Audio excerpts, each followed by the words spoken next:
L'Afrique n'a pas besoin qu'on l'asphyxie par la dette injuste et odieuse. Elle a besoin de croissance pour tirer le monde.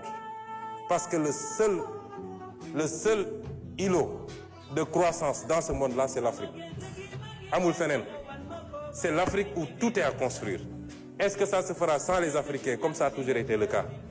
Depuis la traite négrière, la colonisation, la néocolonisation, c'est à nous, Africains, de répondre.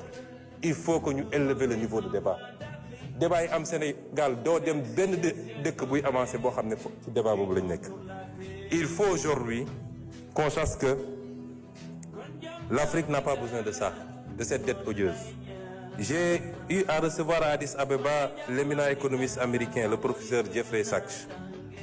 En l'écoutant, je me suis entendu parler, je me suis entendu écrire. Telle était forte notre convergence de vues. Et voilà ce qu'il disait en substance, et il me permettra de le citer. Ce qui intéresse le FMI, ce n'est pas votre développement. Ce qui intéresse le FMI, c'est que vous restiez pauvres et sages.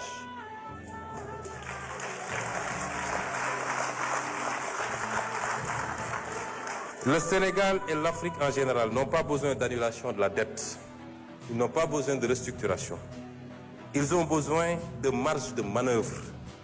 Les créanciers doivent vous accorder un répit de 20 à 30 ans pendant lesquels vous ne vous préoccuperez pas du service de la dette. Vous n'avez pas besoin d'austérité, mais de croissance. Je crois que les 30 prochaines années seront pour l'Afrique une période de croissance économique extrêmement dynamique.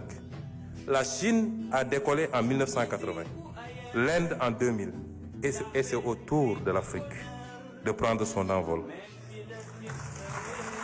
Il vous faut viser une croissance annuelle endogène d'au moins 10%, avec un effort particulier dans les domaines de l'infrastructure et de l'éducation. Un groupe de leaders africains partageant la même volonté politique peuvent lancer le mouvement vers la croissance, et les autres suivront. Vous ne pouvez pas attendre que 55 pays soient alignés pour enclencher le processus. Et je suis parfaitement d'accord avec lui. Et je pense que mon pays, le Sénégal, a aujourd'hui le leadership qu'il faut pour faire partie de ce groupe de pays africains. Je voudrais dire aux Sénégalais que notre bataille a été d'abord une bataille pour la bonne gouvernance. Elle reste une bataille pour la bonne gouvernance. Mbuxum ak randal ak jël alalu réew mi jeex na ci réew mi su ma ko waxee nag tekkiwul ni amul man fa ma toog sa building administratif mënuma xam kenn ku ne li muy def ci bureau waaye buñ ci yéeg ñun kooku am na problème loolu jeex na ci réew mi.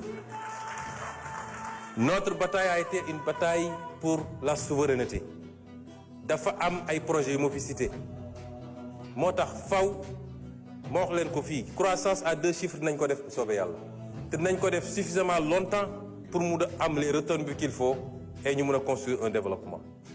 Nous allons reprendre notre gaz rawatina nag Yaakaar Teranga parce que ñoo ko moom te am nañu les bases pour reprendre ko on va le reprendre te buñ ko defee la may andi ci Sénégal kenn xamul nu mu toll. Je vous ai parlé du phosphate également et beaucoup d'autres secteur. Ci fan yi di ñëw dinaa def un point de presse spécialement pour rendre compte aux Sénégalais de ce qu'on a fait ces 2 dernières années sur les renégociations des contrats. Mais loolu pour mu am il faut que ñun ñu xoolaat suñu bopp ñun tam nañu xam ni on doit être des modèles. Sénégalais yi ñun la ñu fal il faut qu'on soit des modèles ci alal réew mi ni ñu koy gérer.